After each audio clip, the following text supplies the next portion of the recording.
Alright guys, so we got Tyson Fury and Alexander Usyk fighting in a couple days. I went and watched this documentary series on Netflix that you guys suggested for me, and I got a couple points from it that I think we could all benefit from, some things to think about. And it was quite an interesting insight given into the life of Tyson Fury. The cameras follow him around from when he wakes up to when he goes to sleep, and big moments of his daughter's baptism, everything in between. So it was a nice series to watch. I only watched a couple episodes to be honest, but I got enough from it for a video idea for you guys. So let's get into it. Firstly, we see that Tyson Fury has now retired. He's now, this was actually before he came out of retirement last year or the year before. He had his last fight with almost 100,000 people in attendance. And he said, "This is it. I'm calling it quits on my boxing career. No more." He has had struggles with mental health in the past. He reached the pinnacle of boxing maybe 6-7 years ago. And after reaching this pinnacle, he fell into a depression through alcohol and drugs. He had no more sort of goals to achieve. And this led him to feeling despair and saying, well, what's next? What's the point? He got up to about 300 pounds and he lost all sort of hope in life. After this, we see that he got himself out of this slump. He got back into training, got into shape, and he came back to become world champion again and one of the best heavyweights again. So it was really an inspiring journey to follow him along. And this Netflix series picks up in 22 or 23, where he is now retired. And we see that Tyson Fury, he's got obviously hundreds of millions of dollars. He has all the cars. He's got everything that he wants. He doesn't have to worry about anything in life. We see his daily routine. He's got a wife and 6 kids. He wakes up. He tries to get them ready. He wakes this one up. He wakes the other one up. What do you want to breakfast? This one doesn't want to eat. He takes them to school, drops them off. He forgot their gym shorts. All sorts of things. He's got his daughter's baptism. We're just following him around in his life. And we see that he's got a sense of dissatisfaction.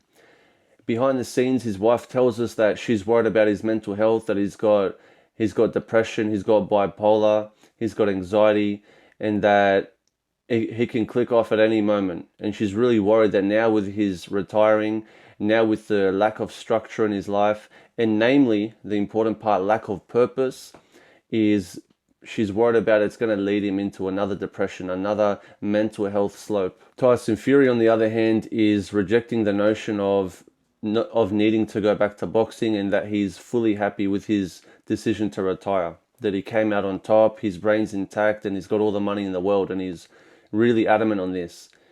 In my opinion, behind the surface, he's just trying to convince himself. And look, he ended up coming back in 2024, didn't he? He didn't retire back then. And we're about to watch his second fight with Alexander Usyk in a couple of days. The first comment I want to make about this, as someone who has an Instagram page that's got like a bit over 100,000 followers, and I want to point out that, let's say you want to be an influencer or a YouTuber or anything like that. So you get your satisfaction, your sort of primary drive, your ambitions, your goals are, I guess, engagement on your posts, from likes to comments to shares and saves. And you're seeing, you start off your page, you got a small following, then it gets bigger and bigger. You go through some periods where it spikes up. You have like 100 followers in a day, and you're on this journey. Now you've had your page for a few years, yeah. You feel that your success is only in your latest video or your latest post. So for example, I've had posts where I've had 5 million views on Instagram, maybe even more, some even more.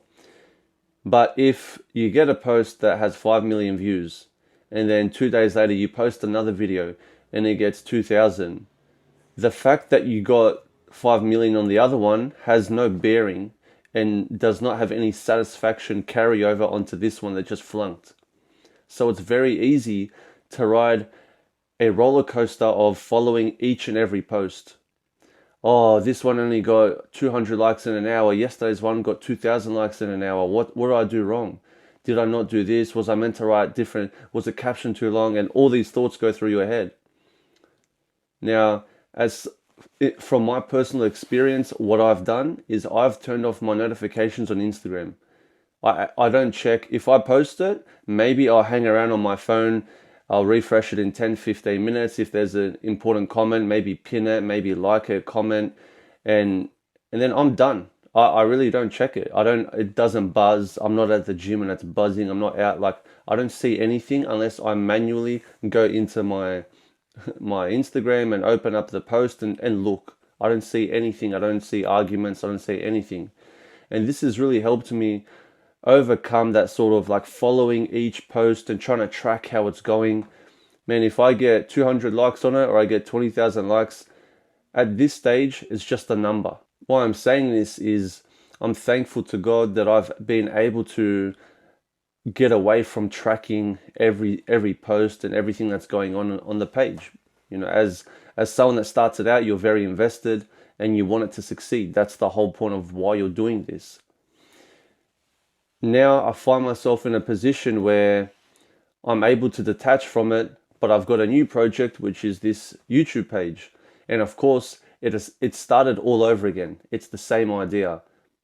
I've got video ideas, and then I need to write some notes on it, but I don't know how to write the notes. And then I want to make my point succinct. I want to say it, and then I'm going to edit the video, maybe cut some parts out. I'm going to put it up, and then I'm going to watch, in an hour I got 20 views, but the other one in an hour I got 60 views. Again, I can fall into the same repetitive cycle of letting my emotions be dictated by my online performance. And my point is, it doesn't matter if I've got one video on my YouTube channel that went viral, and then today's one doesn't go viral, it won't make me happy, because I want every single video to do as good as each other. And now, as someone in Tyson Fury's position, the fact that he's achieved the belt, the fact that he's done all of these things, he won't have that satisfaction in himself currently. We can go and watch highlights and he can watch his old fights and be happy for a moment, but for him in the moment now, all he is a random dad that takes care of his kids, and he feels like he's got no purpose. So that's where this mental health decline can come into play. And most people won't be able to resonate with this. They'll think, yeah, but bro, he's got like 20 different cars, just take him out in the hillside, take him out for drives and do all these things. If you and me, I've never even sat in a Ferrari or a Lamborghini, but if you and me go into these cars and take it for a drive, we would love it. But for Tyson Fury, he doesn't get that same satisfaction. You know, the biggest event of like our lives is most likely going to be our wedding day. Maybe you have 150 guests, maybe you got 300, 400, 700, maybe you have 2,000 guests, and it's this huge event, and people look at their album for the next 50 years and they relive the moment, how beautiful was that day. Someone like Tyson Fury, these elite athletes, they have these moments. By the way, he had 100,000 in the stadium. So what was our wedding turnouts? 200 people, 500 people. Times that by whatever it needs to be to reach 100,000. And he has this event maybe 2 or 3 times a year for 20 years. So for more than half of his life, he experiences this insane high over and over and over again. And then one day he has to pull the plug and say, no more. I'm not going to experience this high ever again for the rest of my life. Sure, people come and take photos with me, but I'm not going to have a whole stadium cheering my name, the adrenaline, the anticipation for the fight. And therefore, for Tyson Fury, I want to draw back to why, as an Orthodox Christian, he would otherwise not experience this. But for Tyson Fury now, he has no purpose. What's the point of everyday life? He's got no goals to achieve. Nothing he does now really can satisfy him. Now again, I want to relate this back to myself. I've graduated as an occupational therapist. I've had a few interviews, job offer here, decline this one, accept that one, whatever. I'm in the process, you know. And so technically I wake up every day and I technically have nothing to do. Nothing. And I'm watching his series and just thinking, how come I don't feel like my life is meaningless like how Tyson Fury does? And then I look at my weekly schedule. Monday night, I go to a book club. Tuesday night, feed the homeless. Wednesday night, Bible study. Thursday night, soccer. Friday night, the high school youth meeting. Between Saturday, which is the busy day where everyone's free, and Sunday, where I'm at church from like 8 a.m. until 2 o'clock, and then in the afternoon, I'm just trying to reset my battery. Then I go back to church at night for a youth meeting, and then I'm coming home at 11 o'clock.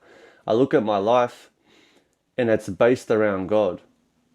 Sure, during the day, I could feel empty as well. But again, I've got purpose. I've got this YouTube channel. I've got my Instagram, replying to people's DMs when I'm on my laptop. At the moment, I'm working on a video about UFOs. What have I been doing? Reading a whole book just to make a 10-minute video. So there's these little projects, but they're projects with intention for the kingdom of God. So my purpose, whether I am a successful owner of a clinic and make $1 million a year, for me, whether I'm that or I've got no work, I still have the same purpose. The purpose of bringing people to Christ, of repenting myself. Of course, my own spiritual canon comes before everything else. And then it is our job to preach Christianity. So you could see if Tyson Fury was living a life where he's constantly serving God and he doesn't wake up, he's like, oh, what do I do? No, you wake up, you pick up your prayer book, half an hour praying. Do it straight away. And then, okay, maybe you're going to eat breakfast, or maybe read 2 chapters of the Gospels. Go, now you're reading the Bible. And then you've done something that you had to do, which is part of a routine. What do I do now? Now you take your kids to school. You come back, now you go to the gym. Then you come back, tonight you've got something else you need to do with church services. You can see how quickly his life would transform into one where there is so much purpose. Not just one where, which Versace robe do I put on? Oh, I got 10 pairs of Gucci shoes, I don't care. And I got that Christian Dior and the red Ferrari or the black Ferrari. And everything just is not stimulating and you don't care. But in Orthodox spirituality, we are called to be ascetic. We are called to deny ourselves things that we want and things that, whether it's food, whether it's luxury, whether it's sleep, whether it's comforts, and we say no to them and yes to the Spirit, and we have a purpose-driven life to draw closer to God. Not a life where I'm saved, I'm Christian, that's it, go to church once a week, once a month, whenever I've got time, and that's it. In someone like Tyson Fury's position, that's a disaster, to have no purpose. And now this week, all right, he's got another fight. All right, maybe he wins, maybe he's got a trilogy. But the real danger for him is when he does retire. I don't know how old he is, he's late 30s. All right, let's say he boxes until 41, 42. After that moment, how is he going to live his life? What is he going to do to keep purpose in his life? You and I actually have a blessing of never feeling that there is no purpose to each day. And I believe it's probably the scariest thing a human being can experience, to say, I wake up every day and I have no purpose. I don't need to do anything. Between eating and sleeping, what is the point of life? I don't pay bills. I don't have a mortgage. I don't have a family to take care of. I don't have anything I need to do. Or I have no ambition to do any of these things and I'm just sitting around. No, that's a terrifying thought. We need to keep busy. The church fathers have a saying that idle hands are the devil's playground. That's how he can get into us. That's how he can destroy us. So into our minds, into our hearts, we need to keep busy, but not with vanity, but with things pertaining to God. And of course, balanced. You can do a project at home, renovate your bathroom, you can do all these sorts of things, but in Tyson Fury's case, none of that. He's not going and picking like picking up the tiles and like, bro, he just clicks his fingers and people do it for him. Like he actually has no real reason, and that's why I'm saying for someone like him, he would need to be focusing on a spiritual life and a spiritual canon that he adheres to daily. And the second thing is serving other people. Go serve people. Do a homeless charity, bro. You're Tyson Fury. Do Gypsy King caravan trailer parks. I don't know. Do like you got so many options of like helping people, not just taking photos and signing, but running an organization or doing something. Maybe you guys know that he has one. I don't know. I don't think he does. But these are the sorts of things that you should be doing if you got a multi-million-dollar bank account and so much free time and a purposeless life, and also being a Christian. So again, I hope Tyson Fury doesn't fall into this depression once he retires in how many years. You can't wish anything like this on anyone. It's a very tragic way to live your life. It's very hard. It can take anyone down. So we pray for Tyson Fury. I'm looking forward to the fight. I hope they put on a good show. Of course, I'm with my Orthodox brother, Alexander Usyk. That's who I want to win. But let's see how it goes. Thank you guys for watching the video. Please share this with someone. Comment if you want me to talk about other topics. And I'll see you guys in the next one. God bless.